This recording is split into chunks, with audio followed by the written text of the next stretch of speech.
Thank you all for joining. My name is Clarissa Morosky. I'm the CEO and co-founder of the Reloop platform, and I'm here today with Jason Wilcox, who is our data and dashboard manager. And we are going to walk you through our second dashboard that we released last week. A reminder that we also have what's called the What We Waste dashboard. And if you're interested in it, there is a recorded version of that training session. And if you're an Alliance member, which I'll get to in a second, of course, you will receive bespoke training with whoever you would like to have join that session. On the webinar today, we have registered a variety of stakeholders. We have civil servants from countries that are looking at introducing a deposit return system over the next 3 years. Some civil servants of countries that are probably going to have a deposit return system introduced by 2029. And we have some NGOs and some brand owners who are facing having to comply with new deposit return systems. So we have a real mix on the call today. Just like any webinar, there is a Q&A button at the bottom. Please feel free to ask questions during the session. I'm going to be managing them, and I might interrupt Jason if I feel that it's worthy for him to discuss it, or I might just answer it directly in the Q&A. So please use that tool. The session will be recorded and available for viewing again.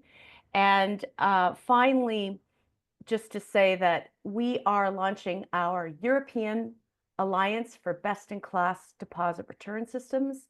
This is an alliance of multi-stakeholder members that are all joining because they want to be part of a group of knowledge transfer activities and products and training that are going to be implemented over the next 2 years.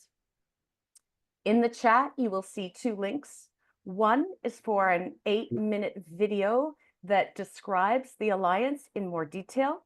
And the second is the brochure to invite you to join the Alliance. So please take a look at those. If anyone has any questions, you can ask me directly. And finally, as you prepare to make the most of this session, there are 2 ways that you can do this. First of all, you can just sit back, watch the show, and then you can go and play on the dashboard later. Or if you want to have 2 screens open, you can have 1 screen or half your screen, which I don't recommend. It's more for 2 screens because you really want to be able to see everything, where you can play with it on the side, but also watch Jason's demonstration on the main screen. So those are your options. I'm now going to transfer to Jason, and I'm going to ask you to set yourself up. So without further ado, Jason, why don't you present yourself and get going? Thank you. Welcome to the presentation, everybody. Thank you all for coming. My job is to guide you through the dashboard. So let's do that. Let's show you how it's used. I'm going to show you all the navigational tricks and as many of the elements of it that I can deliver in just under an hour.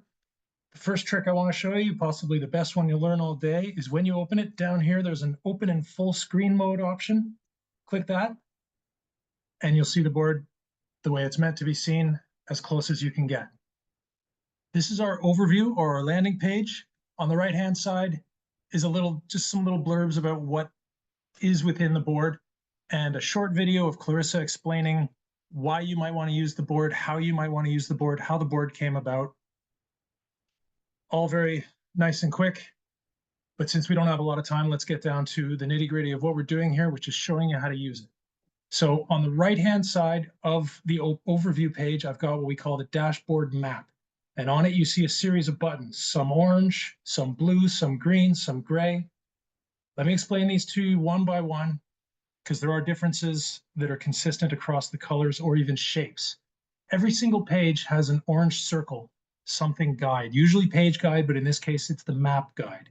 If you click that, or any of the orange buttons on the page, a pop-up will come up.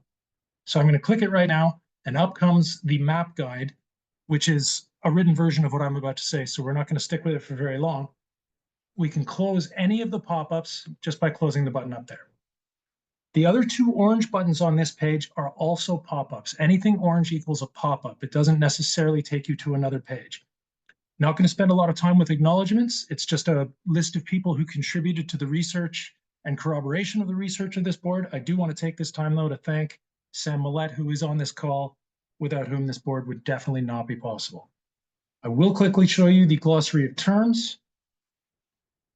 Any term that's within this fee that might not be easily understood, we try to give a definition of. System operator is one example. I've got system operator clicked down here, and here's a nice long definition of a system operator.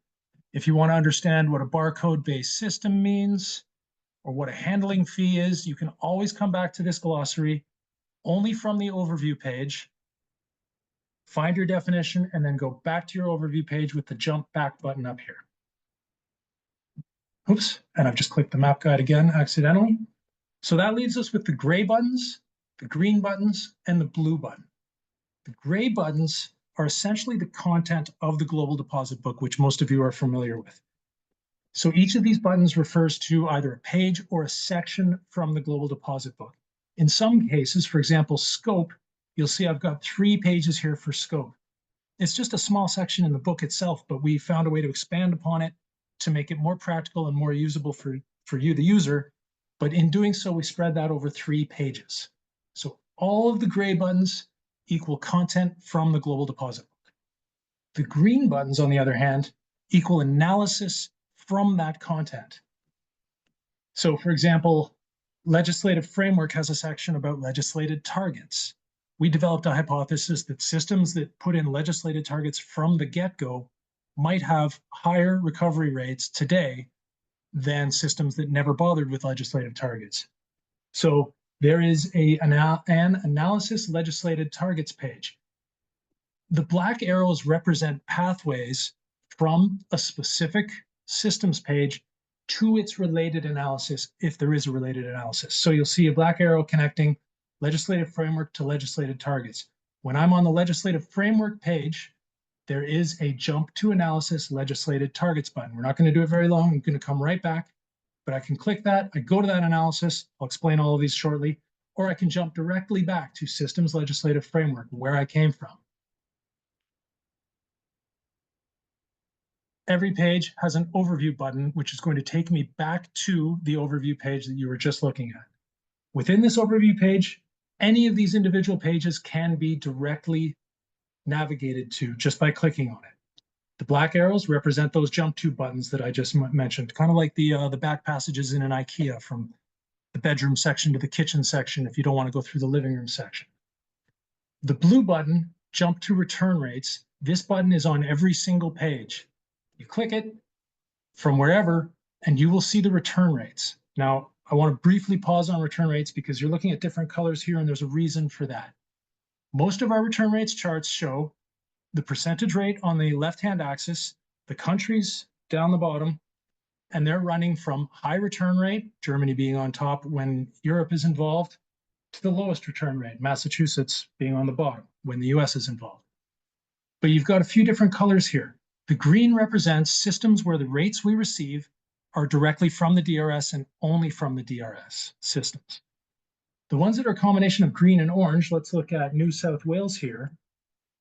For New South Wales, we get that 56% of their containers are recovered through their DRS system. But they are also set up in such a way that containers returned through their curbside system, in this case, in New South Wales, 12% of their total sales come back through the curbside system. This note up here explains this.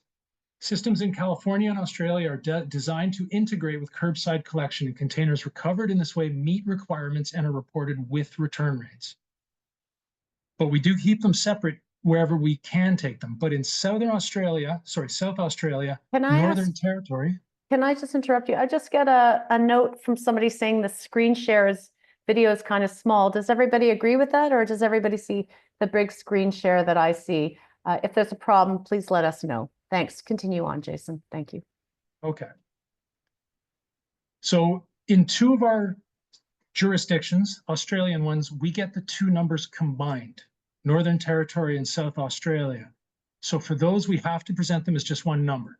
But for the others, we do have the option of separating the curbside from the DRS recovery. And in much of our analysis, we only use the DRS recovery. But for these 2, for the 2 DRS plus curbside places, we have no choice. We have to use the full number. I'll try to point that out when it's meaningful later on. Whenever you're on the recovery rates page, you can always jump back to wherever you came from or to the overview. In this case, we came from the overview, so when I hit jump back, we're going to go back to the overview. So with that, let's dive in with the very first page, Systems Legislative Framework. Before I get into the content of the page, I want to talk a little bit about navigation, about what you're going to see on every page of this. On all of the systems pages, you'll see navigation to each of the systems pages here on the left side. On every page, you'll see an overview button, which will just take you directly back to the page we were just looking at. On every page, you'll see an orange circle labeled Page Guide. Give that a click, and up will come the Page Guide, which is, of course, what I'm describing verbally right now, so we can go right past it.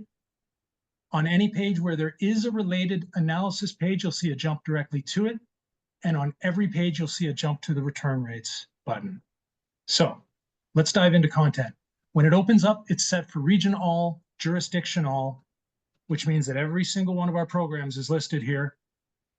It's not very sensible to do that on this page. If you want to learn about one program or compare against two, what I would do is select a jurisdiction. I'm just going to select British Columbia.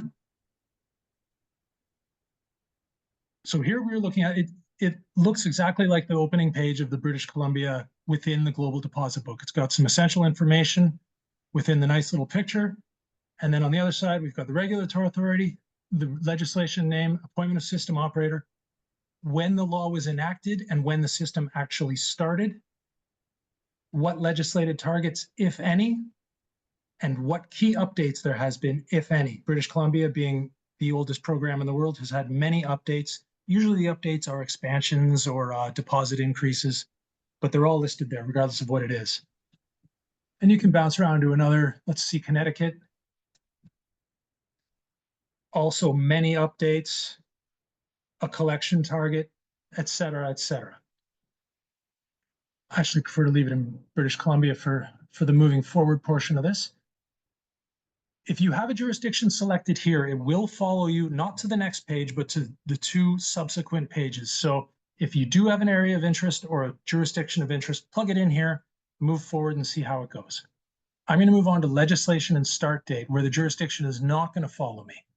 Because the point here, everything seems a little slower. I think it's because of Zoom.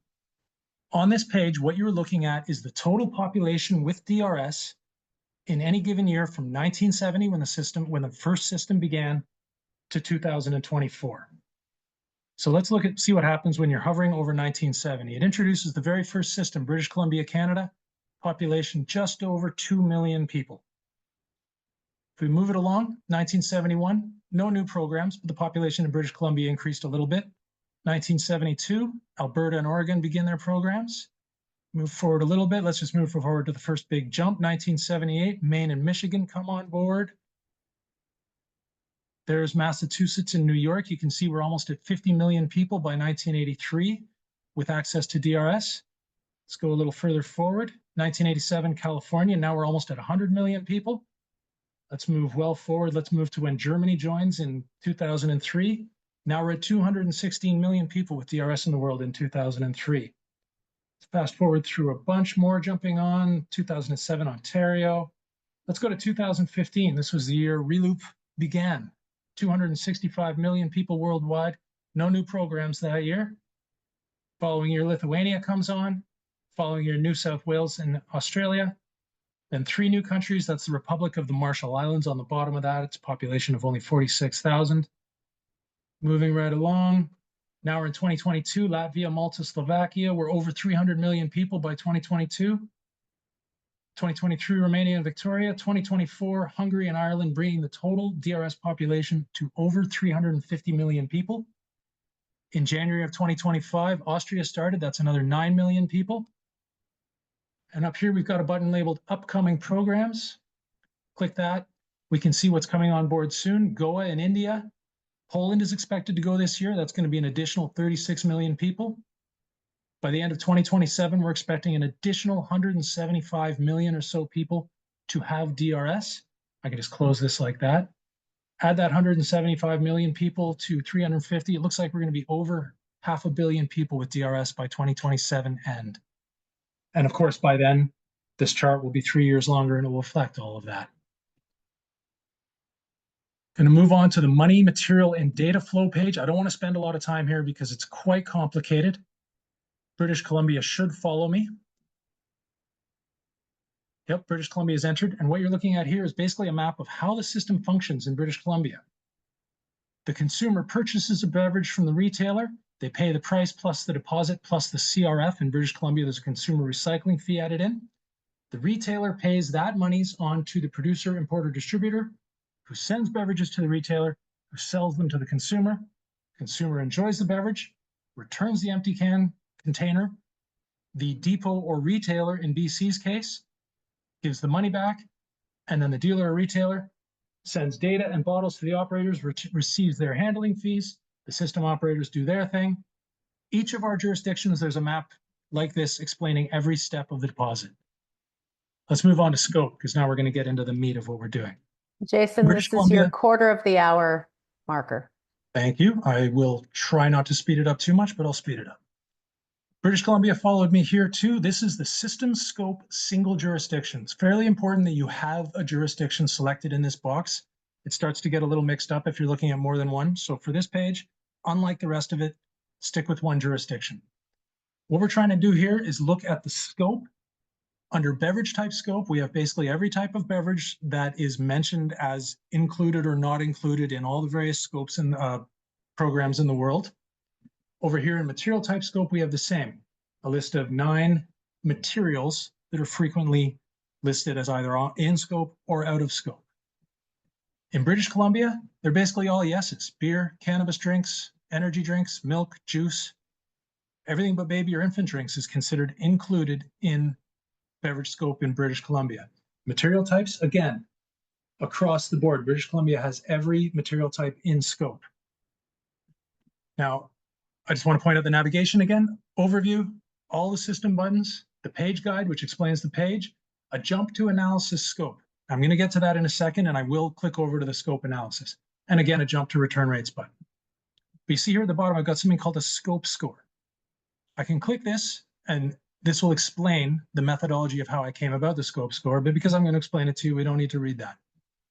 Basically, under beverage type, we took 6 primary categories: beer, water, juice type drinks, wine and spirits, soft drinks, and milks. If a jurisdiction includes all 6 of those under deposit system, then they get a 6 out of 6 beverage type scope score. Material wise, we did the same. If they include steel or even just aluminum, if they include PET or plastic in general, glass, and liquid paperboard, those are our 4 categories. If the program includes all 4 of those, they receive 4 out of 4 material type scope score. Added together, in British Columbia's case, it's a scope score of 10. But we don't necessarily just leave it at that. Some jurisdictions have confusing exclusions, or exclusions that don't make sense with the scope that's been presented. For example, there's a European country where wine is within DRS and glass is within DRS, but for some reason, wine sold in a glass bottle is exempt from DRS. I consider that a confusing exclusion. They're docked a point for that. Some American programs, only carbonated drinks are under deposit, non-carbonated drinks are not. So if someone picks up an empty can, if they're not familiar with the product that was inside, they don't know. They don't know if that can is under deposit or not. I consider that a confusing exclusion, and it would be worth a -1 point for scope score. But in British Columbia's case, they gain a 10 in scope score. So why did we do that? Why did we do that? That was so we could do the analysis scope. So let's just jump to that. This is going to be our first jump that we're going to show you one of those black arrows, the IKEA back passages I described earlier. So we're going to jump to analysis scope. Now, most of our analysis pages are set up the exact same way. Instead of systems navigation down the left-hand side, it's all of the analysis pages. At the top, you've got the page guide, which I've already explained.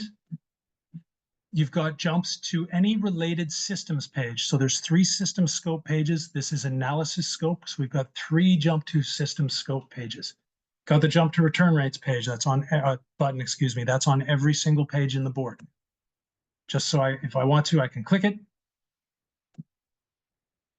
Here it comes, and then I can jump directly back. So I can always access the return rates from a page and then come right back to that page I was on.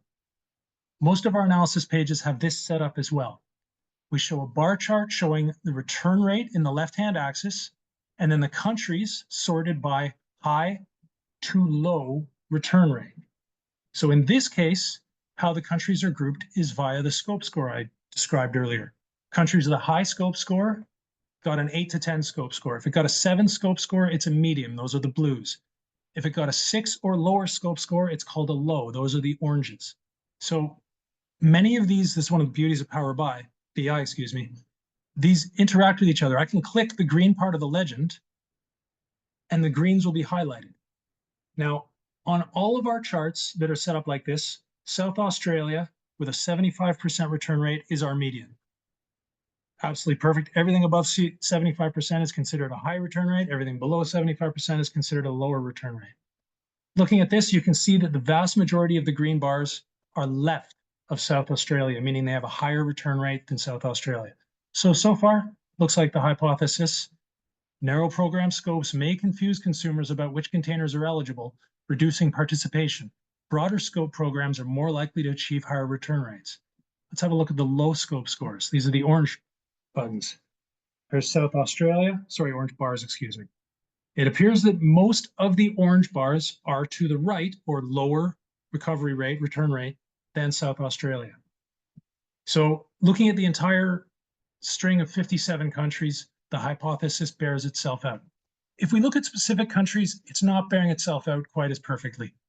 In America, the highest recovery rate is in Oregon, which is actually a medium scope score. There's only one high scope score. It does have a relatively high rate. The oranges do tend to lean to the left, certainly of the green. So I would say for the most part in the USA, the hypothesis bears itself out. In Canada, really there's only one lower scope and it's Ontario. And frankly, it's kind of improper that they're here at all because they're just an alcohol program. So there's no confusion whatsoever within their scope. But Canada is the country with the highest scopes in the world. This one basically works best when you're looking at all. So let's jump right back to where we came from: systems, scope, single jurisdiction. And I think I've explained everything on this page, so I'm going to move down to scope, beverage type. Unlike the single jurisdiction, now we're looking at a specific beverage type one at a time across all jurisdictions or a chosen range of jurisdictions. When you open it, it should open up in all. There we go. I'm sorry, everybody. I think probably because of Zoom, it's moving really slowly. When you're operating it on your own, it'll be much, much quicker. It opens up in milk because this is one we get a lot of questions about. You'll see in the center, milk is in scope in 15 out of 57 programs. This is worldwide, of course. This represents 35% of the people with DRS in all available regions. Now, if I want to see just the yeses, I can click the yes bar. And very slowly, this table will turn to all yeses. Same goes for the no's. And click out of there. I want to show you why we're doing population and programs separately. In Europe, if you look at it, only 3 countries, jurisdictions in Europe out of 18 have milk in scope. 15 of them do not. But if you look at it population-wise, over half the population of the European DRS programs is considered a yes here. Simple reason for that: one of these countries is Germany with a population of 83 million in 2024. Almost half of the European population is in Germany. So anything Germany does, when you look at it population-wise, is going to be dominant, even if it's far from dominant in here. And I do want to mention one other thing here. A lot of these countries that have milk, certainly Germany and the Netherlands are both like this. They may have milk on, but cartons are not. In North America, milk is sold in all kinds of different ways, including in plastic bags. In Europe, it's typically in a Tetra Pak or a carton. So in Germany, any milk in a carton is actually not on DRS. That counts as a confusing exclusion, by the way, and they are docked a point for that. In the Netherlands, milk is on deposit, but not if it's in plastic or glass or carton, meaning milk is on deposit, but only if it's in a can. My experience in Canada was there was no canned milk whatsoever there. I did speak to a person in the Netherlands. He told me that there's sort of sweetened like chocolate milks and strawberry milks sold in cans. So those do fall under deposit, but for the most part, milk bought in a carton will not be. Anyway, I want to keep moving. I'm going to take us to scope material type. It's the same as scope beverage type. It works the exact same way, except you've got a specific material. Let's look at liquid paperboard, otherwise known as carton, otherwise known as Tetra Pak. This is a question we frequently get. I'm going to bring it to the whole world again. Worldwide, liquid paperboard is in scope in 25 out of 57 programs, representing 33% of the people with DRS. But this won't come to a surprise to anybody. It's very region specific. In Australia, 7 out of 7 programs have milk. In Canada, 11 out of 11 programs, sorry, not milk, liquid paperboard, excuse me. So in Ontario, wine sold in liquid paperboard is indeed on deposit. So liquid paperboard is there. In Europe, however, 0 out of 18 programs have liquid paperboard.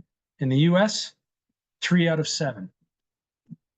So it's a very interesting question, and this is why people ask it, because in some regions, having liquid paperboard on deposit is completely unheard of. Let's look at another category here really quickly. Oops. No, let's not look at pouches. Actually, let's move on because we've already looked at this sort of thing. This is about navigation and learning how to use the board. So I think you know how to use this page at this point in time. And Jason, we're at the half hour. Perfect. Thank you, Clarissa. Okay, so systems administration.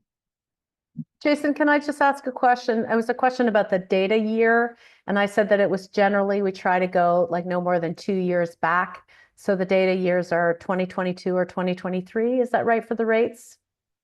For the most part, when you're on the rates page, you can see the year the rates come by. I'll quickly go to it, jump to return rates. The year of the data is provided within the table. So for example, for Massachusetts, we just recently received their 2024 rate, and it goes 35%, very unfortunate. Maybe a bad example. All right, systems administration. One thing that's different on this page that you haven't seen before is the data type selector up here. If you remember on the last page, I was able to show you the data in population and in number of programs. Some of these upcoming pages, things get a little bit tighter, so we let you decide as the user whether you want to see the data in population format or in number of program format. I'm going to stick with number of program for a second, but I'm going to get out of just the USA, go back to the whole planet. Systems operator, this is basically who runs the system. It translates into it's either government run or it's industry run or maybe a little mix of the same. Worldwide, out of the 57 programs, 16 are government run, 36 are industry run, 5% of them are a mix. Number of programs wise, it's quite different.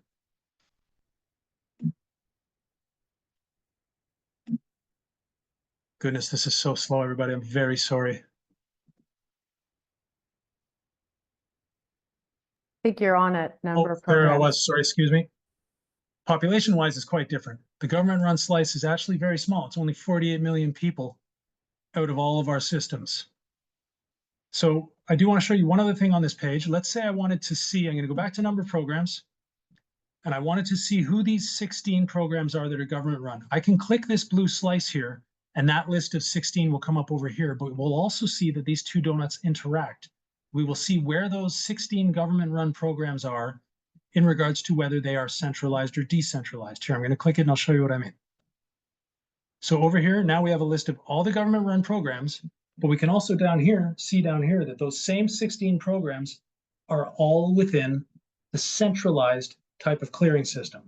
Now, those of you who understand the definitions of those, this probably makes perfectly good sense to you. I think it'd be more interesting, Jason, because it's kind of obvious that government programs will be centralized. If you could do the same for the industry run programs to see how many of the industry runs are centralized versus 25 of the industry runs are centralized and 11 of them are decentralized. All of the decentralized programs are from the industry run section.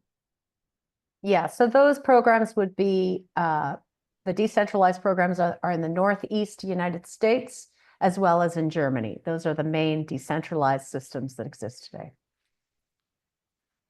Thanks. My pleasure. Okay. And there is an analysis jump that we can do here. It basically analyzes Is government or industry run more likely to lead to higher return rates? We don't even make a hypothesis on it. We test it, and the result is essentially that it doesn't make a difference. An industry-run program can do very well or very poorly. A government-run program can do very well or very poorly. Let's move on to financing. There are several ways a system can receive financing: material revenues, unredeemed deposits, producer fees, consumer fees, government revenue, processing fees are the ones that are most commonly pointed to. I should point out that we're no longer looking at 57 programs. There was one program we couldn't find financing of any sort for, so we just left it out. This is now out of 56 programs. 54 of our 56 programs use material revenues for some portion of their funding.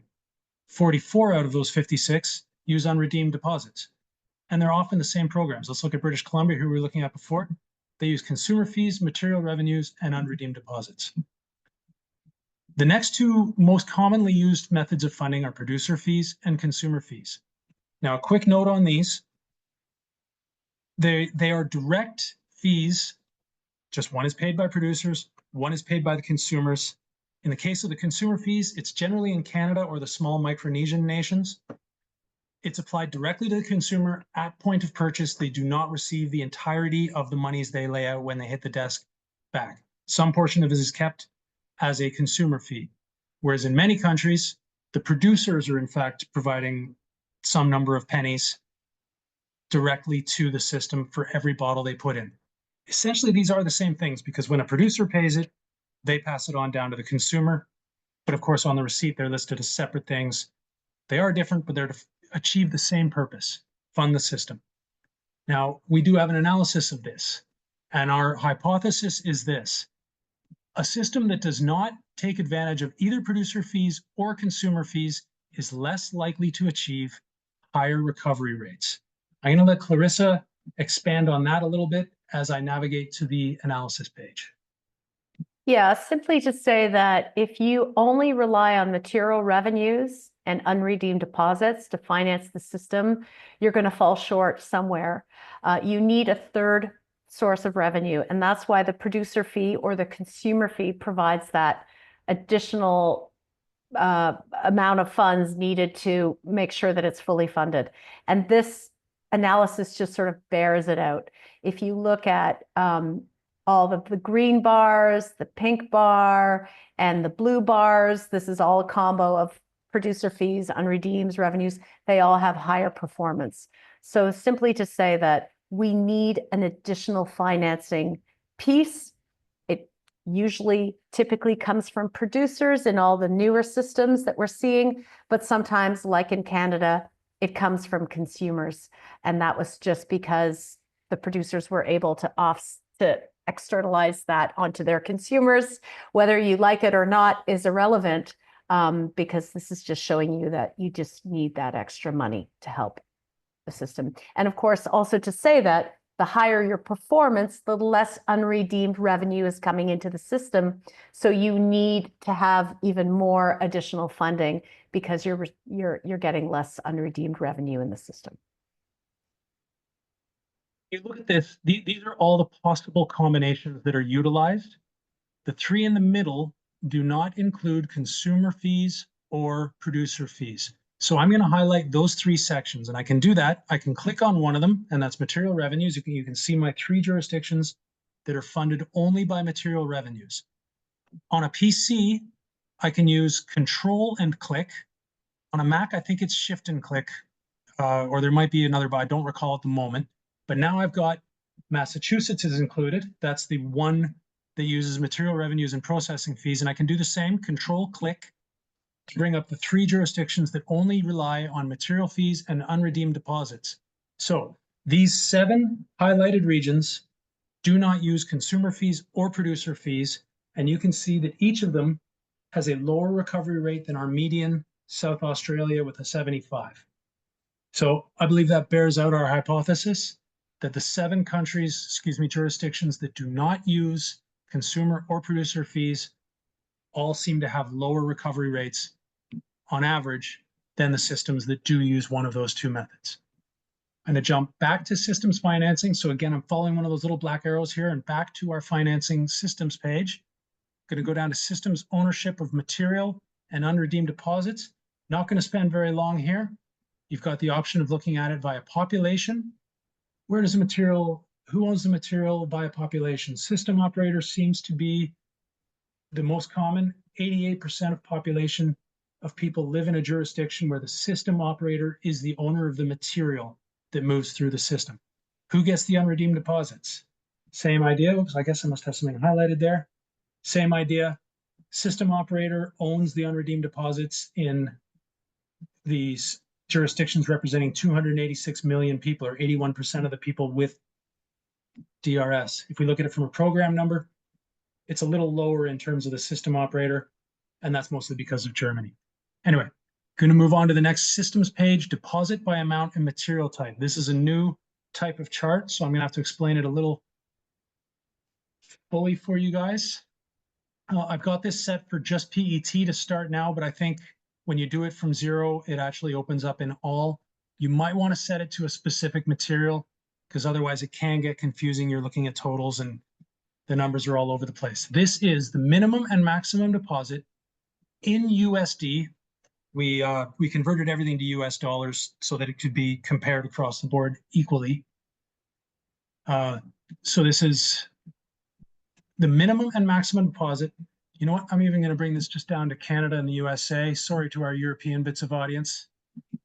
Again, that was a control click to get the USA for a second one. So now we're looking at all the Canadian provinces and American states, their minimum and maximum deposit rates on PET. So in Alberta, if I can hover over this just right, it'll come up. The minimum deposit is 10 cents Canadian, which equaled 7 cents USD at the time. The maximum deposit on PET is 25 cents Canadian, 19 cents USA, and I believe September 24 was when this conversion was done. And if I want, I can click on this, and in my table should appear only the Alberta numbers. There's your high and low deposits on PET in Alberta. If it's just a straight line, that means it's what's called a flat deposit. British Columbia only charges 7% regardless of the container size as a deposit. And I'm sorry, that's in USD. Of course, that's 10 cents Canadian. On this page, you've got your page guide that you're familiar with, your jump to return rates you're familiar with, and two jump to analysis buttons. There's two analyses based on the deposit fee or the type of deposit fee. I'm not going to take you to the flat or variable rate one. You can explore that on your own when the time comes. But let's look at the analysis of minimum deposit fee and return rate by material type and size. It's going to be a different type of analysis than the bar charts you're familiar with. If it ever comes up, here we go. It's a scatter plot. I'm going to go back to the entire string of 57 countries. What we've done here is we've run a scatter plot, which I've divided into 4 quadrants. Return rate is on the left-hand axis. Anything above 75% is considered a higher recovery rate or return rate. Anything below 75% is considered a lower return rate. On the right-hand side, we've got our minimum deposit, again, normalized into US dollars. The average is 7 cents, actually 8 cents, excuse me, US. So anything below 8 cents as a minimum deposit is considered a low minimum deposit. Anything above 8 cents USD is considered a high minimum deposit. So, as you would expect, many of our European jurisdictions fall into the high minimum deposit, high return rate category. And many of our American and Australian jurisdictions fall into the low minimum deposit, low return rate category. We do have several outliers here. I'm just going to bring us to Europe. Just it's one easy way to show the outliers. So in Europe, the theory still definitely holds. The higher the recovery rate, the more likely, sorry, the higher the deposit, the more likely to be a high recovery rate that is. These outliers down here are Romania, a brand new program in 2024. Their rates are going to go up quickly. Hungary, the same. Ireland, the same. Netherlands is a mature program, but very recently expanded. Now they accept cans for the first time. In 2023, I think they did that. In 2022, they started taking smaller PET bottles under DRS, and they increased their minimum deposit, which is why they're up here now. Chances are their recovery rates, all 4 of them are going to push them up into the green section. Let's take us out of Europe. Let's look at Australia, because I've got this ugly orange box in the middle that I can't remove. It's only there for the 2 Australian territories that I showed you on the return rates page, where the curbside or MRF recovery is included in the total. These 4 systems down here, this is just the DRS total. So if you included the curbside, they would all climb a little higher. But the point being, none of these programs has exceptional recovery rates, and none of them have a DRS equal to over 8 cents, sorry, even equal to 8 cents USD. Now, since most of you are in USA and Canada, let's look at those. Let's just bring them both up. Get a bit of a spread, but as you can see, there is generally a movement towards the systems with higher deposits having higher recovery rates. There are, of course, outliers. British Columbia's got and Alberta have very low deposits, but excellent recovery rates. Same goes for Saskatchewan. Connecticut has a relatively high deposit for the USA, but it still hasn't brought its recovery rate up yet. But the expansion was recent, so their recovery rate probably will climb. We're going to go back to systems deposit by amount and material type. And I am cognizant of time, Clarissa. We're going to get there, I promise. We're going to move on to systems handling fees. Excuse me, that's just because I pressed something twice. Minimum and maximum handling fees. You can see Alberta really stands out here. Why don't I just take Canada right out? Canada has extremely high, or Alberta has some extremely high handling fees, but they can sort of confuse the picture. So now this is everybody but Canada. Same as we showed you before, it's candlestick graph. You can hover over it and see the high and low. And this should just be set for PET, but I think we've got a bit of a bug happening there. Revisit this page in a few days. There might be some changes. But I will take this opportunity to show you can oftentimes go into focus mode. If you've got too much on your page, so much that there's a scroll bar, well, there isn't in this case, but I'm going to show you the focus mode. That's this little icon up here. You can click that and your chart will take up full screen. So sometimes these are so long you don't see them all. You need to go to focus mode. Producer and consumer fees. We've briefly discussed this already. Since I have all, I'm just going to go to Canada. In Canada, mostly consumer fees, with only Quebec using a producer fee. You can click on a specific one to see their specific information come up in the table. So there's all of British Columbia's consumer fees, which change depending on material but not size.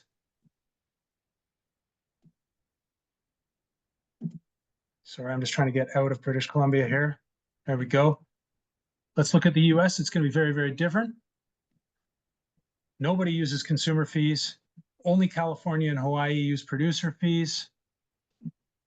All the other US states fall into that other ground that doesn't use either of these. You've seen the analysis based on that. Going to move on to container return. This is our last systems page, and it's also going to be the last time I jump and show an analysis page. Right now we're set up for just the USA. Let's go back to all. In fact, for this one, let's do USA and Canada. So that's, again, click to get your first place, control click on a PC to add or subtract one. So now we're looking at all of the jurisdictions in Canada and the USA based on up here their collection model. Are they a return to retail? That's the green slice. Are they a return to redemption center or depot? That's the orange slice. Or hybrid mix of the two. That's the blue slice. Excuse me. We can also look at that with number of programs. Method of the return, same thing. Is it mostly automated? Canada and the US, not so often. Only 3 programs out of our 21 have mostly automated systems. The vast majority of them are mostly manual. A couple of them are a mix. Barcode-based system, et cetera, et cetera. Strongly encourage you guys to play around here. Decide if you prefer population or number of programs. See what the options are. When we go to analyses here, there's 2 analyses from container return. I'm going to try to show you both. The first one analyzes collection model and method of return on the same page. Same setup you're used to. Our jurisdictions are on the bottom. Return rate is the left. There's the jurisdictions organized by highest to lowest recovery rate. Right now we're looking at collection model. I'm going to bring us to the whole world again. These charts are just so much more useful when we do that. Hypothesis: return to retail systems are generally more convenient and accessible. We expect jurisdictions using this model, return to retail, to achieve higher return rates than those relying solely on return to redemption center systems. So let's have a look. Again, we're looking at the whole world here. We can click the return to retail. That's the green bars. Yep, they seem to be mostly clustered to the extreme right. Definitely mostly to the right of South Australia, a couple of laggards down here. But you can see that these are outliers. Romania, brand new program. Their rate is going to increase. Hungary, the same. Netherlands, we already talked about them. Their rate is going to increase quickly too. Those three will probably all be on the right-hand side of this table within, I don't know, in 2 years, I would say. Let's look at the return to redemption center, return to depot. They definitely seem to be leaning to the right, as in the lower recovery portion. There's South Australia. It's actually a relatively even mix, but definitely on average, the green programs are to the left of the red programs.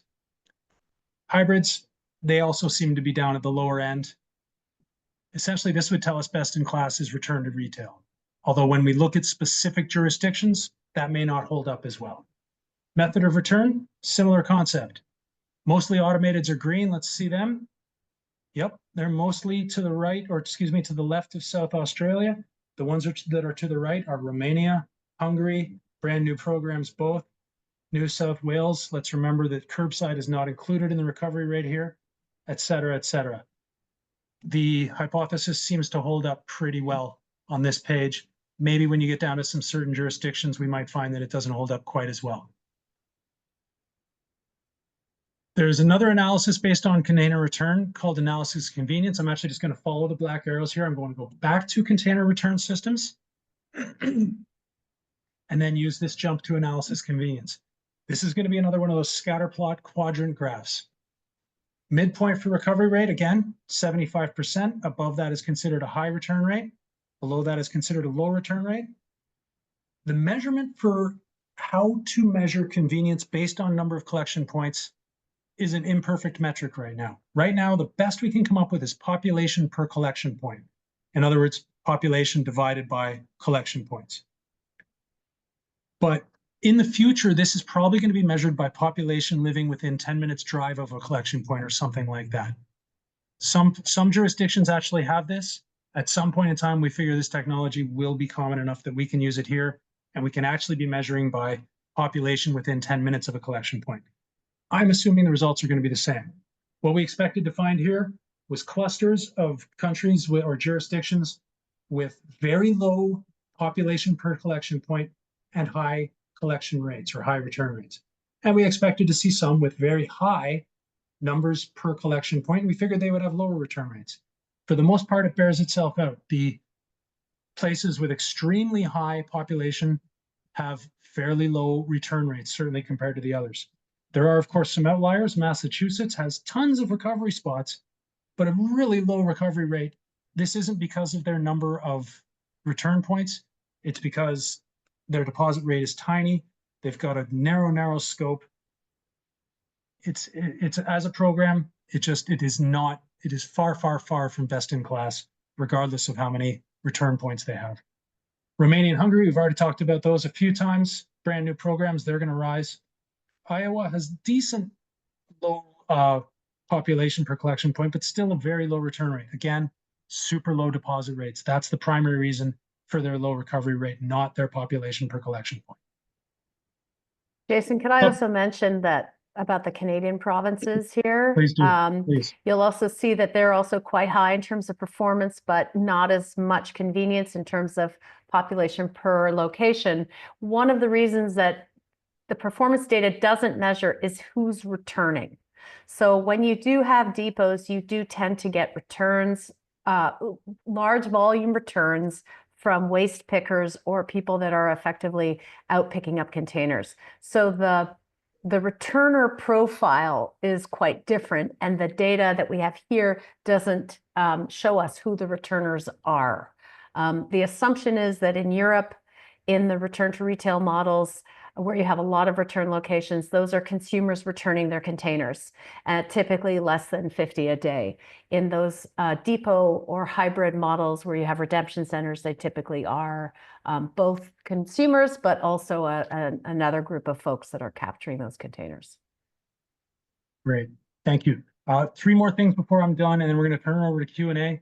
But first, I want to explain the orange box. You saw something similar on the other scatter plot. That is just simply to show the Australian places that do include curbside in their recovery rate. One thing I neglected to show you, but I'll show you on this and then on another chart, you can organize these tables. Let's say you wanted to know who has the highest population per collection point or the lowest population per collection point. Oh, we're in Australia here. So I can organize this up and down. So Norway has the lowest population per collection point, i.e. the most collection points per person. You can also click it again to flip that. California has the highest, 30,000 people per collection point. Not enough collection points. That same thing, I'll show you another example on analysis scope. I meant to show you this. You can organize these too. You can organize it alphabetically as it currently is. You can organize it by return rate, or say you wanted to see who has the highest scope scores. You can organize it by scope score. That's lowest first, here it is highest first. The 5 Canadian provinces with 10, then your 9s, then your 8s, then your 7s. Now we're in the middle group. Then your 6s and below. These are all the low scope scores. So I should have mentioned that any table you see within this board, you can organize by clicking on the chevron within the column header. The last thing I'm going to show you is the grid of comparison.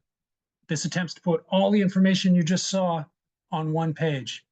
It can be organized by jurisdiction or by return rate. That's how I generally like to organize it. Now it's from high to low return rate. And you can see, you can quickly interact, see which method of return, see how many collection points. This affords you all the information on one line, or at least all the most important, as I see it, information on one line. With that, I'm going to take us back to the overview and open it up for any Q&A that may have come in or may come up right now. Yeah, so please feel free to, you can open your mic and you can ask the question, or you can ask it in the Q&A. I think I've answered a few questions. There was some question about decentralized versus centralized. Jason, can I ask you, in our definitions, is decentralized system defined? And if not, we should put it in there. No, it's not. I'm looking for centralized system or decentralized.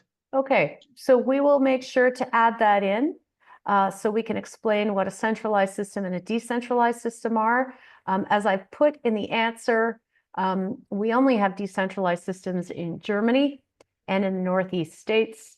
Essentially, this is where the producer has to manage their deposit and refund obligation on their own, which means they have to have relationships with retailers. They have to make sure that all of these relationships are being properly managed. It is definitely a more difficult process for brand owners, but there are some stakeholders who like it. Retailers tend to like it because they can generally keep the material. And of course, consultants like it because they can offer multiple services to the poor producers, brand owners that have to comply with what is a bit of work in terms of managing a decentralized system as a brand owner. But as I said, most of the new systems that are being introduced in Europe certainly are centralized. And there is even in the packaging and packaging waste regulation, which requires deposit return as a mandatory program now in Europe, it also calls for a central system operator or one or two, and that they be not for profit. So it actually doesn't mandate centralized, but it does require that they not be in the business of profiting from the system. So it's a very controversial topic, as you can imagine, but the trends are for centralized. And I will point out the clearing system is here in our glossary of terms. Yeah, so define those two specifically, but sort of in a bigger picture, it is there. So a clearing system is really important in a decentralized system. You absolutely have to have that clearing system, which they do have in Germany. It's called the DPG. And they also manage the barcodes and the inks and all of the various things in terms of preventing fraud. obviously, if you have a central system operator, they are doing the work of the clearing. So that is just part of the job. Well, I think if there are no more questions, then we can wrap this up 2 minutes before the hour. I will just remind you all, this is being recorded, and to please have a play with it. If you have some feedback, let us know. I don't know if Jason mentioned it, but we've already made some changes from some feedback that we got this morning, and we're working on also adding some more currencies to various tables so that you can look at it from a Euro perspective, not just a USD perspective. So very much thank you for coming. Please look at the comments, get those links to the European Alliance for Best-in-Class Deposit Return Systems. This will be an amazing alliance which will deliver a lot of amazing assets to help either you as a civil servant, as an environmental organization, as a brand owner, to better navigate upcoming deposit return and make sure if you're in charge of designing it, that you design it in the best way possible. We are going to provide you with the tools to do that.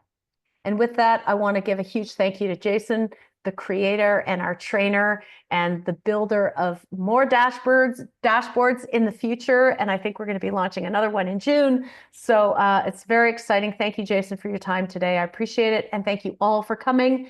And we look forward to keeping the communication on this going. Join us at our next training session. Thank you very much, everybody. Goodbye. Thank you all.